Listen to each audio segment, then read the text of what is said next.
heck, I fell on my phone and welcome to another video. Today we are diving into Flowers for Vases / Descansos, which is the second studio album from Hayley Williams, who you might know as the lead singer of Paramore, or from her individual work. She did Petals for Armor literally last year and is literally already releasing a second album. She really is pulling an Evermore folklore moment Taylor Swift did this past year. She really is making 2 full-length albums. I don't know if these albums have like connections together or if she just, has moved on to the next chapter. I don't know what her life is like, but I'm really excited to get into it.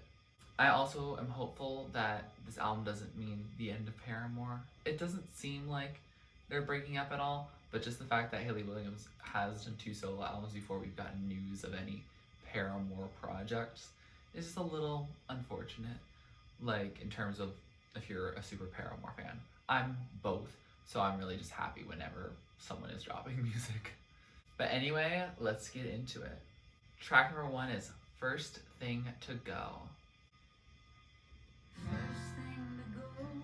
Ooh, starts very acoustic. Oh, she can't hear his voice anymore? Oh, seems like we're picking up a little bit. I finished my own sentences. She's gonna need another person to do that.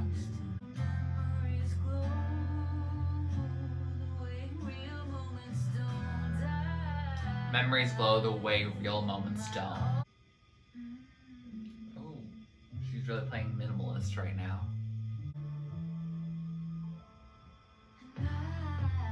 Oh, this is a more synthy production now. Ooh, I'm really kind of vibing this like shift in, sound.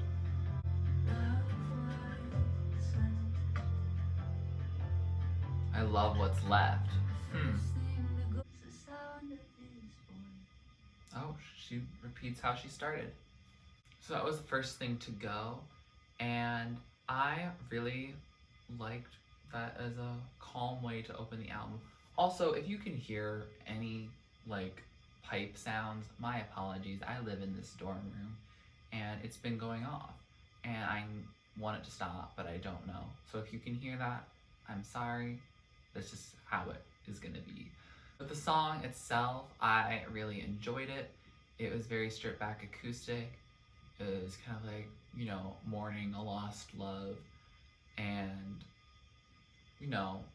pondering why memories will glow in a way that real moments don't. Like having that nostalgia for something that was not necessarily that good for you or not that pleasant of an experience. But, we often idolize the past. And I think that's, something I can definitely relate to on that. And I like that she's starting off with that. Like, this is the first thing to go into our ears on this new project. And I think I'm really excited to see where we go next. It definitely is stripped back, but it also seems like a lot of these songs are going to be much shorter than Petals for Armor songs.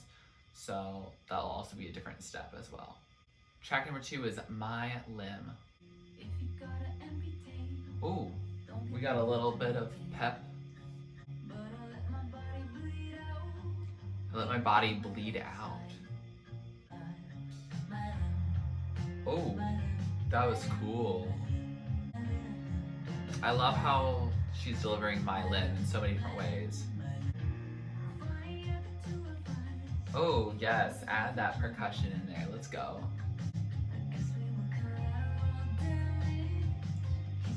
We were collateral damage. Ooh.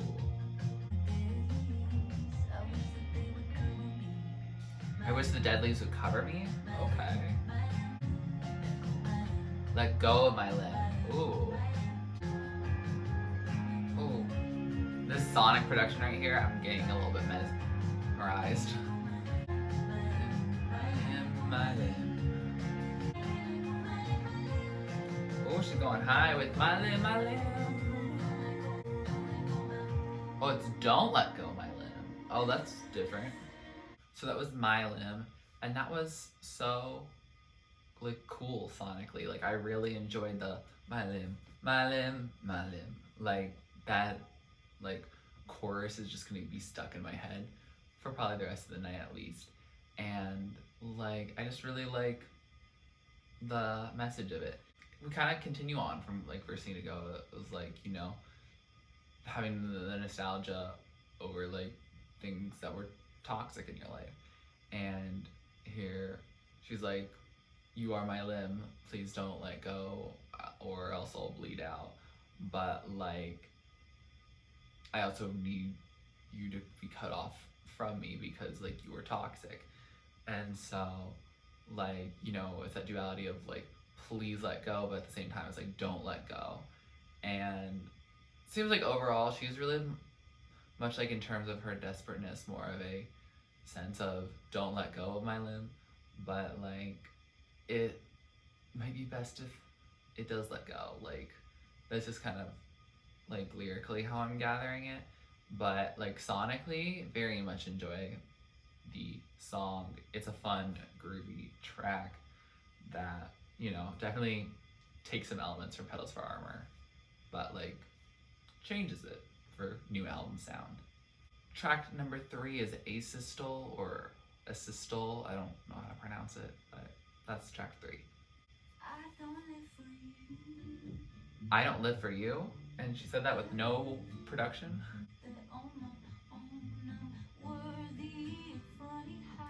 On my own, I'm worthy. I want to prove that. Okay.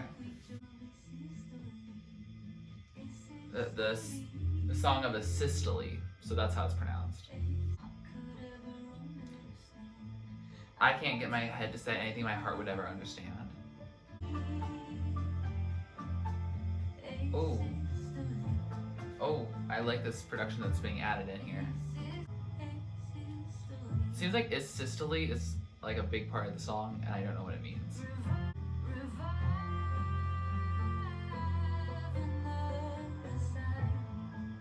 Revive another side of me? Okay. Revive Asystole. Okay. Oh. Well, that's not the end of the song, though. Okay, this is a really soft way to like end this song. So that was Asystole, and that was a very like interesting number. Like it was pretty stripped back, but then it adds some synthy production into it. You know, very experimental, very alternative like, which we love to hear. And it seems like the song is very much about an asystole, which I just learned what it is. That it's when all electrical activity in the heart is gone. So basically, like, your heart's not doing anything. You might still technically be alive in some elements, but your heart has not beating. Like, it's not working. It's not good. And so, like, yeah, she's comparing, like, a declined relationship to that, which kind of dark, kind of deep, kind of dramatic, depends on how it is. And like definitely connects with the other themes of this project, where she's like, yeah, like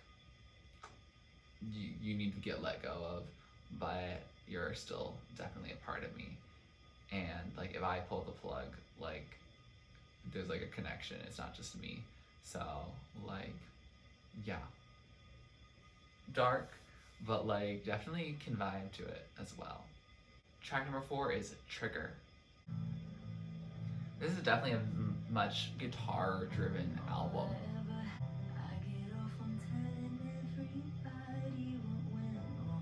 I get off on telling everybody what went wrong. Ooh. The pain had a purpose if I made a song out of it.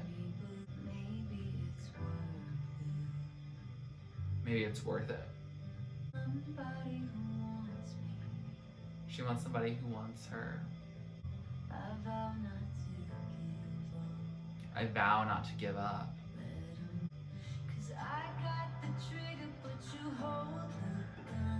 I got the trigger, but you got the gun? How come you never put the safety on? Ooh. That reminds me of some lyric from some other song, but I can't pinpoint it.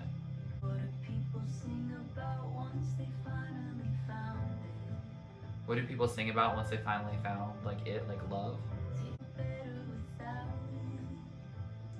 They think about how they were better without love. I'm still trying to figure out like how the trigger is separated from the gun. Oh, that's a delicate way to end the song. So that was Trigger, and that one was much more easy to follow lyrically. Like I didn't really have to look up much, which is always nice. Like just how it was delivered, how it was produced, like very clearly could tell.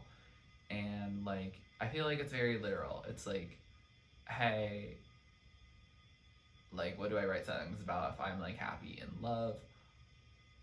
But also like I feel like this love thing should be easy, but like it's not. And I really like the gun metaphor. At first I was a little confused about it, but how I'm visualizing it now is that her lover is holding the gun, and we don't know if it's at her or their self, but she has the hand on like the trigger of it, and since there's no safety on it, like it could get fired at will, and we don't know who it was aimed at, so like someone could get hurt though.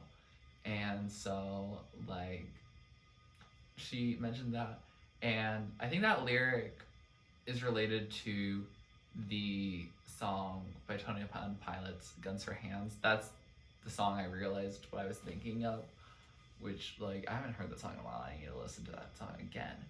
But like, yeah, like I think it's a cool imagery for her to invoke here.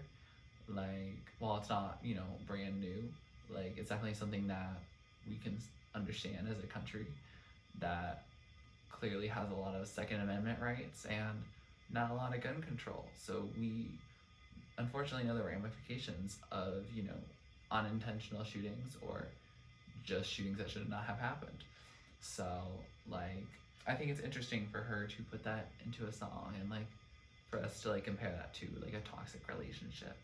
I also think it's very interesting when artists ruminate on like if they ever fall in love, like what are they writing about? Because like I mean if you see people who've become happy on their albums, generally speaking, their happier albums don't do as well as their sadder albums. So like, you know, that's a really interesting thing, and it's kind of like sad that our industry thrives on people being unhappy and the artists being unhappy. But that's probably a conversation for another day. But it is something to definitely consider. Track number 5 is Over Those Hills. Also, I am going to turn a fan on because like it is very hot in here, and I think it might, you know, dilute some of that pipe noise. So my apologies if that made sound quality worse. Again, I do film on my phone, so like it's not the highest quality, and my apologies for that. Oh, that's such an interesting bass line coming in. Over those hills. Oh, they kind of like scratched it and started over. I take my pills every night and in the morning. Is that like dealing with mental health?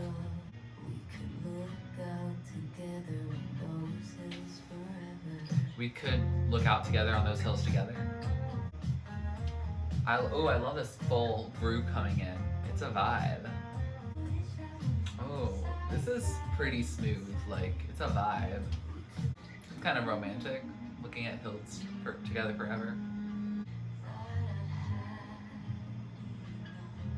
Thought I had enough. The hurt is half the fun. Okay. Oh, we're getting a little electric here, which is a vibe. I love how like sweetly she says that. So that was Over Those Hills, and that was a lovely like song. Like it had a very chill, cool bass line, and it's basically, you know, her playing a little bit of a supercut, if you will, with, you know, her former fling. Like very very like cohesive storyline within this album so far.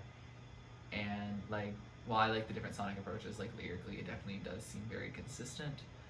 And like, I thought that was cool, like that image of just looking at all those hills forever together, even though like she knows deep down it's not it, this is not it, like they haven't been it. It seems like they've broken up now, which is probably for the best because it sounds like it was toxic. But like, you know, she's still remembering some good memories because that's what happens. Relationships, they're messy, and breakups make things messy, and so you are still thinking about the good times with that person, even after you know that they hurt you and you may have hurt them too. Track number 6 is Good Grief.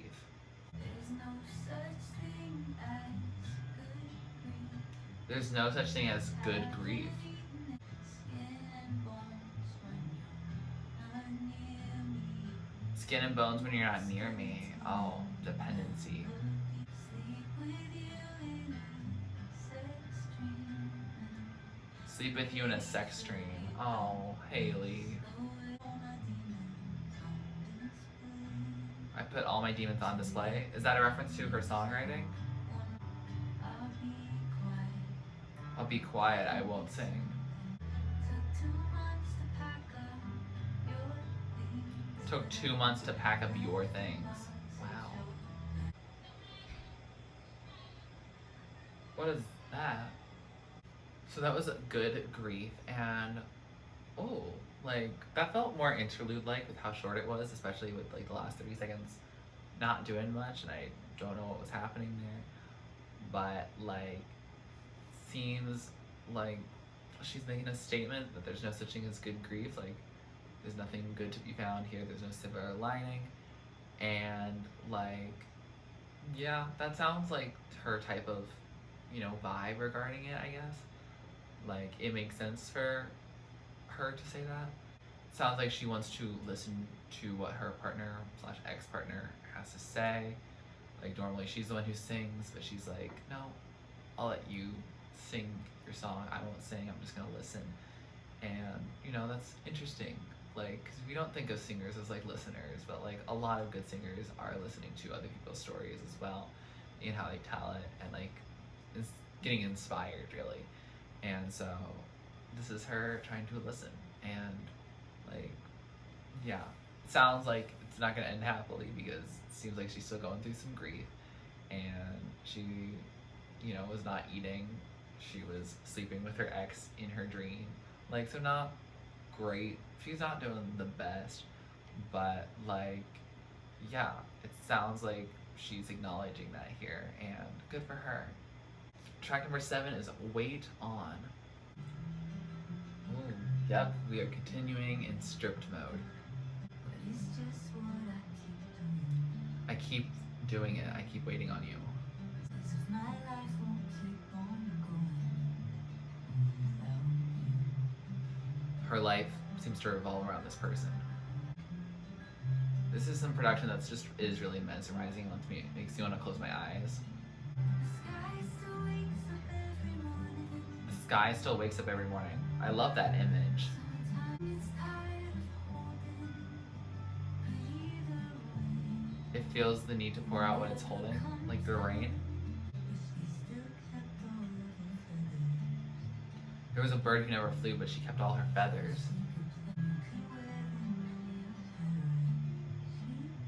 Oh, she gave all her feathers to you?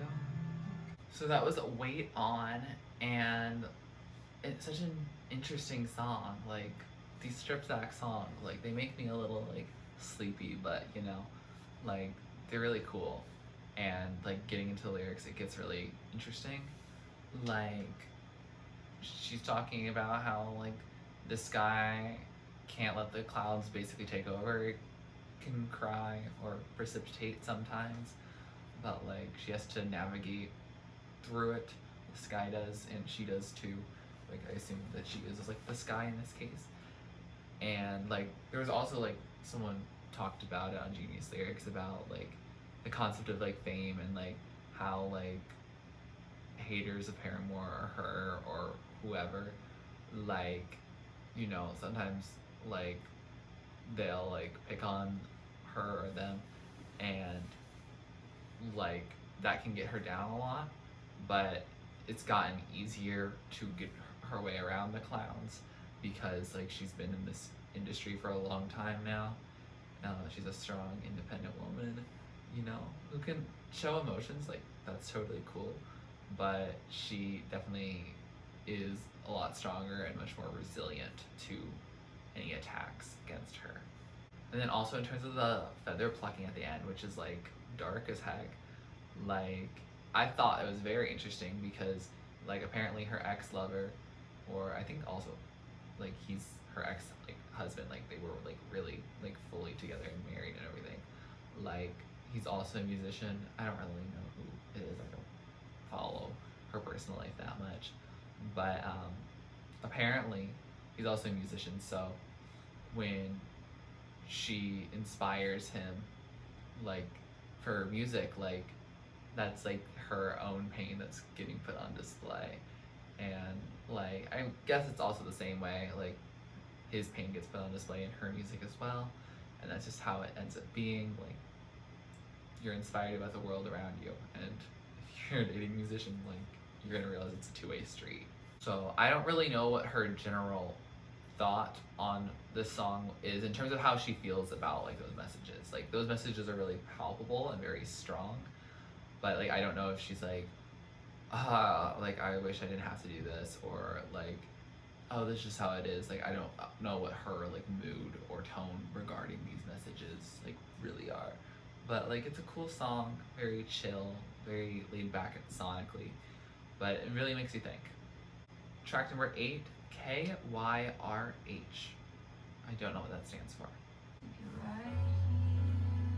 Keep you right here. I'm assuming that's what it means. Oh, I like this. Is that piano in the background? I like that.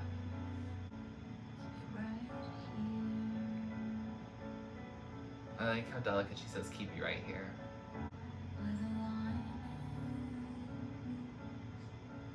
Keep you right here where the line is. Ooh, I like her sonic choices here. This song has a lot of ambiance to it, and I'm a fan. So that was Keep You Right Here, or KYRH, and that was a very calm, very interlude type track. We kind of started where we ended. Like there's pretty much just 8 lines of lyrics. It's being like keep you right here where the line is, which is at my fingers at the surface. Don't really know what that's all about, but if you have any thoughts about it, let me know. Sonically, thoroughly enjoyed this song. Like that's the type of production, like her adding some like piano in there. I love piano. You all probably know by now, if you've watched my videos before, you know I love piano. And so her introducing that more instead of like a guitar here, like felt so good. And if this is like, you know, a break to get us into the second half of the album, I'm really excited to see where it takes us. Track number 9 is Inordinary.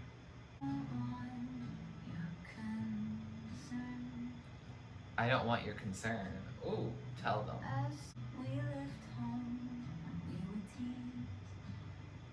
We left home when we were teens. Oh, she's telling a narrative.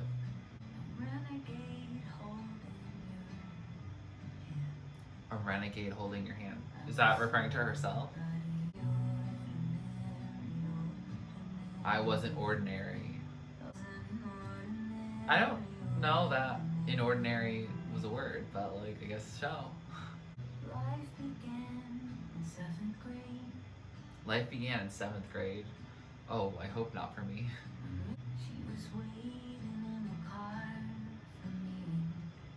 Oh, like her mom and her left?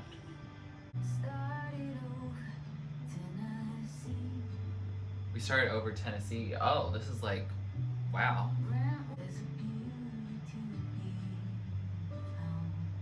There's a beauty to be found.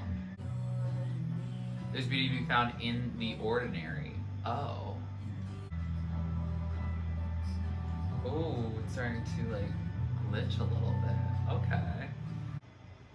Oh, just allowing us to like just vibe the atmosphere she's created. So that was Inordinary, which such an interesting song. Like I didn't realize we were getting very biographical, but like I liked it because it kind of caught me up on her life. I didn't realize that she and her mom left her stepfather like in middle school basically, and they moved to Tennessee. And you know, I didn't realize she toured so early, like as part of Paramore. Like I didn't realize she was so young at that time. So like her childhood gets cut short a little bit. Like she ends up also having a boyfriend that turns I think into a husband. It lasts a long time, and so like that's like a lot, you know. Like this is the longest song on the whole album, and like it makes sense because there's so much that she's telling in it, and I don't. Well, I know I just did like basically a general recap, but I don't want to go too much more into it because I feel like read the lyrics, listen to the lyrics, like she's gonna tell the story better because it's her story rather than, you know, mine. So like yeah, it was really nice to listen to. It's very, you know, stripped back, but I do think I enjoy it. I think I like hearing it a lot because of the story itself, like more than I guess like the sonic production. The sonic production just allows us to hear the story pretty well. Track number 10, HYD, another acronym that I don't know what it means. Are you fucking kidding me? Wait, what? Wait, I'm so confused. I can't help being reminded of you.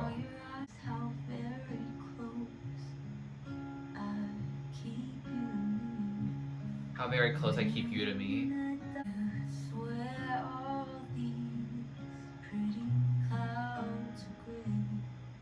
I swear all these pretty clouds are gray. I wonder how you're doing. Okay. You chose your fear over me. Ooh, that shift. I feel like I'm going into the groove. Oh, my life began the day you came into it. Kind of goes with Inordinary.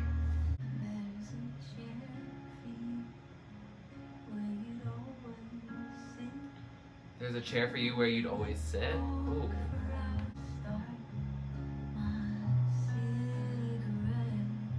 You'd always start my cigarette. Ooh, bad influence.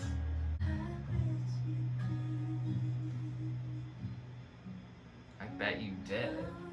Okay. So that was HYD, or probably How You Doing. Normally I would say an HRU is more of a how are you, but like to each their own, obviously. This song, I felt very much a kindred spirit to the song when the airplane flies over as she's recording, because I feel like there's always something that's interrupting me while I record videos, especially like today with my pipe still being super loud for God knows what reason. And like I hope the audio quality ends up being fine, which I can't tell right now because I'm, you know, filming still. But like I felt that at the beginning, and I was like, oh, it's getting kind of hard to hear. And then she's like, are you kidding me? And I'm like, oh my god, I love that she kept that in the song. Like that feels relatable content right there. But the rest of the song is really, you know, like thinking, you know, fondly about an ex-lover. You know, very much an Over Those Hills type of vibe, or like a Why We Ever from Petals for Armor. Like, yeah, she really is just like, I hope you're doing well now. I wonder if you quit smoking like you said you were going to. So, you know, hopefully they did. Hopefully they've recovered. Hopefully they've, you know, moved on from that. Smoking's bad. It's not good for you. Please don't do it. It's a bad idea. It also smells disgusting. Please don't. So yeah, I mean, it was a pretty like, you know, calm track most of this album. I feel like I'm just like, you know, like going through this album, and I feel like a lot of these songs do sound kind of similar, at least on first listen, and like that also, you know, shows like consistency in the narrative as well. So like I'm just vibing. I feel like it's not as much something I dissect each track differently. Like, this feels very much like one complete thought is the whole album, and like I enjoy it. One part that I did recognize when going through it is because I had just, looked up the lyrics for Inordinary, and Inordinary has the thing of like, my life began in 7th grade, and it was like, I know it's hard for you to take a compliment, but my life began the day you came into it. So must have been, something that happened in middle school, which if your relationship like has existed, like, and you know this person since middle school, that's a long relationship. It just really is. Unless you're still in middle school, then it's not. Yeah, it's not. But like, yeah, so that person definitely has had a strong impact throughout most of her life. And like, you know, I admire her for like talking so openly about it. And I also, still admire her for literally putting in a part where like a plane's flying over where she's recording. So like, we get all these different parts of her, and we love them. Track number 11, No Use, I Just Do. Sounds like an anthem waiting to happen. Oh, we are in piano territory, and I'm already excited. Nobody wants to be alone. Nobody wants to be alone. Yep. No use, I just love you. It's no use, I just do. I do love you. It's no use, I just love you. I love how she delivers that. Oh, we're getting a different delivery, like muffled vocals. Always a fan. Oh, these voices are getting distorted as they like fade into the background.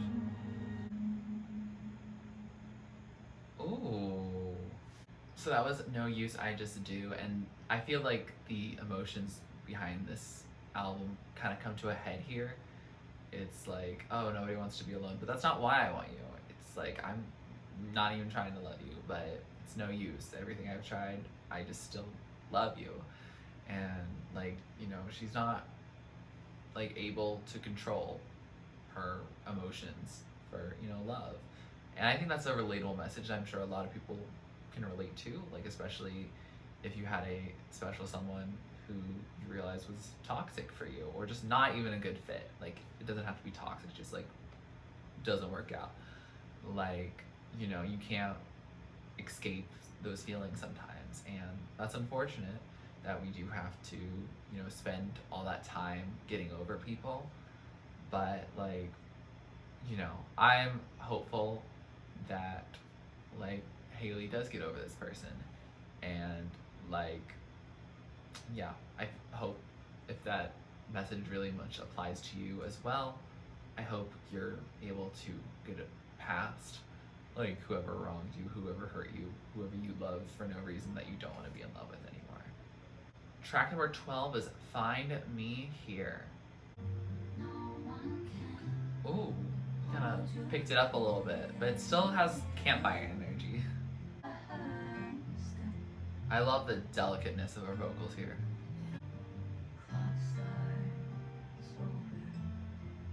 The clock starts over.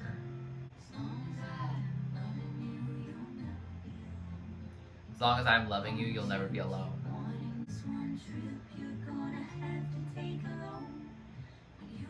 This is one trip you'll have to take alone.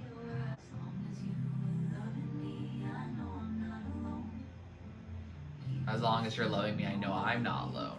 Okay. I'll be right here if ever you come home. Oh shoot, that turns it on its head.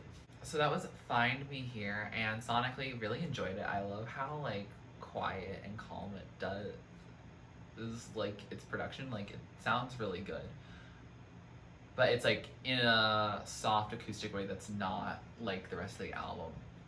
But like it definitely fits, but like it's different, and I like that. Like it gives some variety to it, which is something I'm glad I'm getting now. Like I kind of wish there was a little bit more variety in production throughout the album, but like this one feels really nice. Feels very soft and sweet. Like lyrically, I just looked it up, and dang, that kind of hit. Like, basically, it was saying, oh, if someone's going through their struggles, you have to realize you can't just like fix that person. You have to let them go through it, because if you try to fix them, they'll either rely on you or resent you, and like neither of those things are healthy. So like this is a trip you'll have to take alone, and sometimes that will lead you away from like yourself. Like sometimes they going away to deal with their stuff, they might not ever return to you, and that's unfortunate, but it's just the reality of life, and that's like it's kind of heartbreaking. But like, yeah, overall it's a sweet song, but like, dang, it kind of like has, you know, a kind of sad, you know, message underneath that as well. Track number 13, Descansos, which translates to either rests or breaks, and it's half of the album title. This guitar is getting me intrigued. It's giving me like kind of like calm Wild West vibes. Anyone feel me? Oh, there's some like background sounds. I can't fully decipher them, but the piano is beautiful. Ooh, now Hayley's coming in, I think, but with humming.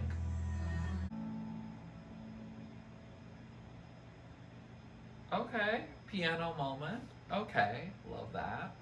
So that was Descansos, and I am incorrect in terms of the translation for Descansos. It doesn't just mean like rests or breaks in like Spanish.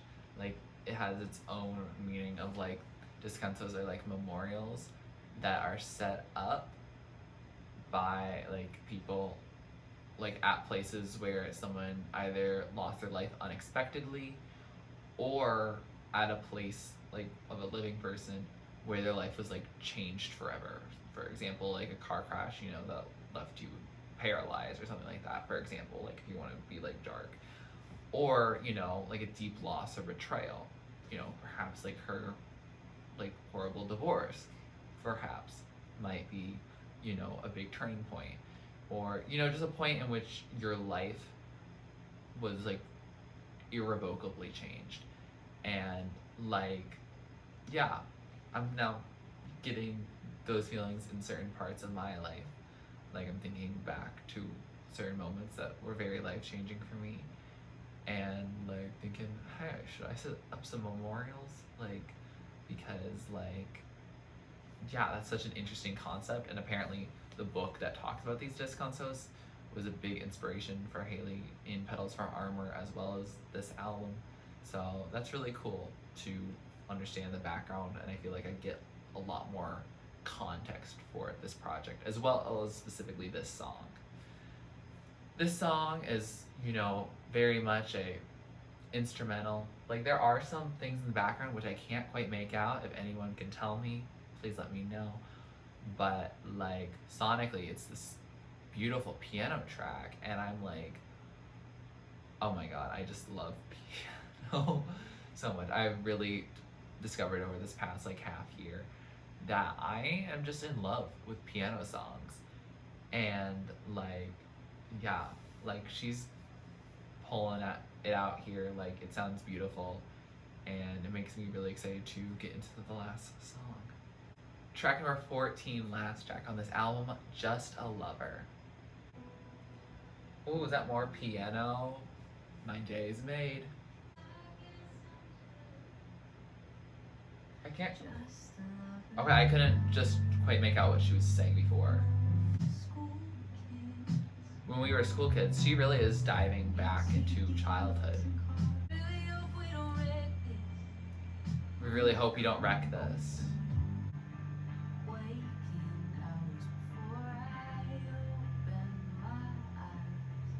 Waking hours before I open up my eyes. Oh yeah, drum.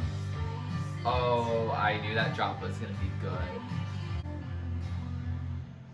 Oh shoot, it just went from full on electric to just like immediate fade out. Okay. So that was Just a Lover, and what a way to end this project. Like, she really was like, yo, I'm gonna go back into childhood. We were making mixed CDs and like being in a carpool together. And she really is going back into some nostalgia and like just some early autobiographical stuff that, you know, the casual listener might not know about her. And that's really cool. Like, I really like that this music is feeling very personalized for her. Like, I've loved all her Paramore stuff, and there's definitely some personal stuff on there. But, like, you know, I feel like this album in particular is just very personal for her. And, like, this one, it's like, oh, she's had from love, she's turned into many others, and now she's just like a lover.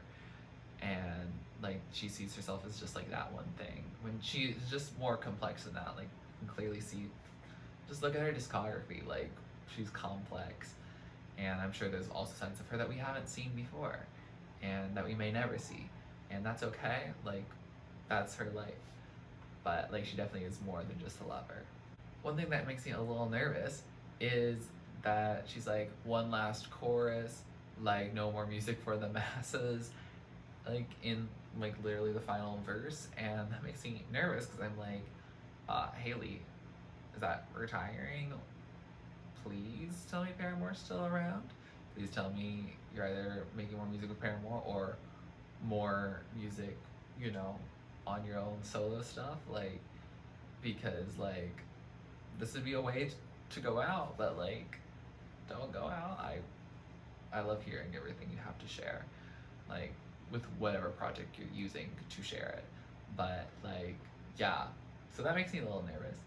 But you know, like overall the song is definitely a distinct way to end the album because of like that, you know, you go from the production that was very similar throughout the album and then you get into that very like more almost like rock adjacent sound, and it sounds really like good, and like you feel like you're getting like an actual finale to it, which is also really cool.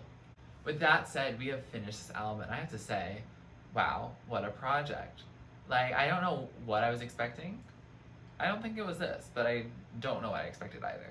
Like Hayley Williams has shown through both Paramore and her solo stuff that she can literally do what she wants, and she is so capable of doing music in whatever genre, talking about whatever she wants, and like that's just so interesting to me. Like when I was looking up lyrics before, it seems like this project is more of a prequel to Petals for Armor, or also possibly like a detour from certain parts of Petals for Armor.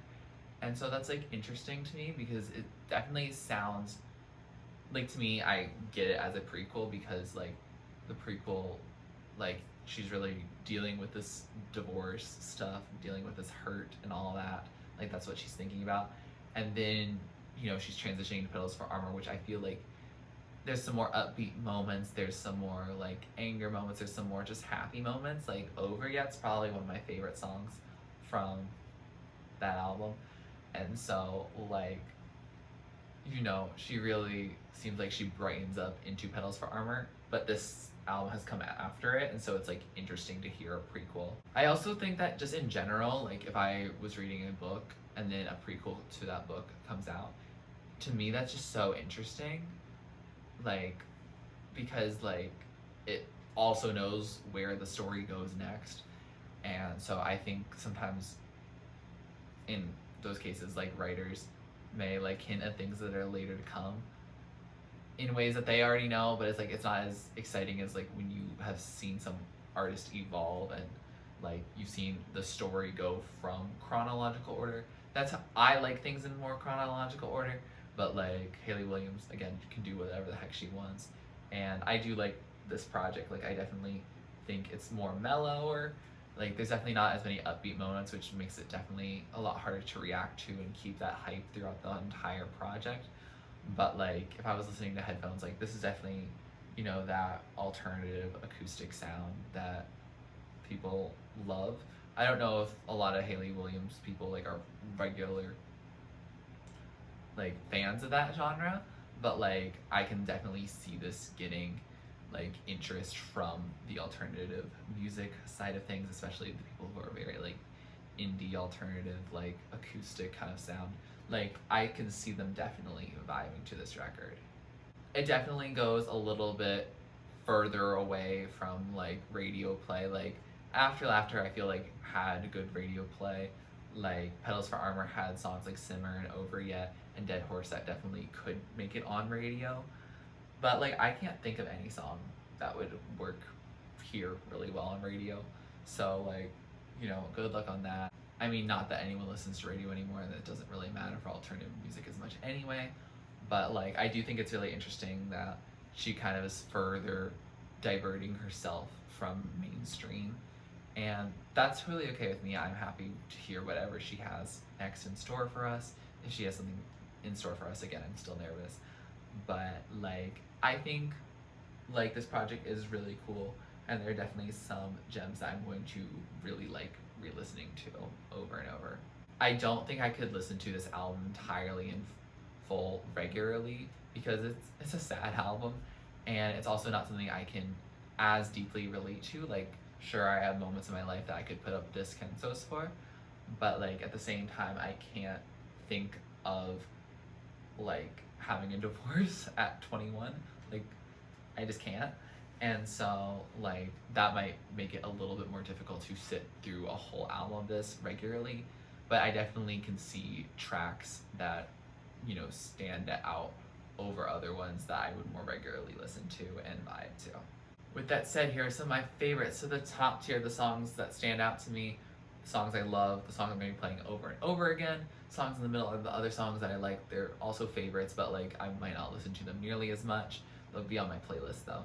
And then songs at the bottom are just not really my thing. Doesn't mean they're a bad song. That doesn't mean they can't be your favorite song. Just means like it probably wasn't made for me. It might not just be my sound. Who knows? Maybe we might recur like other themes that I felt were better told in other songs. Who knows? I don't know at the point of filming this, so you'll see. Please also just let me know what your thoughts are. Like, do you think Paramore is going to end up getting back together and making another album? Like, they haven't split, but like they haven't done much, you know, if that makes sense. And also, what do you think about all that Hayley Williams is telling here? Like, she has a lot to say, and so I'm excited to hear your thoughts as well. If you like this video, please like it, please comment down below what you'd like me to react or listen to next. Please subscribe to my channel if you're not already and you'd like to be, and thanks for watching. This is TurtleStormer. Catch you later. It's storming turtles from out of the sky. Turtles don't need to know why.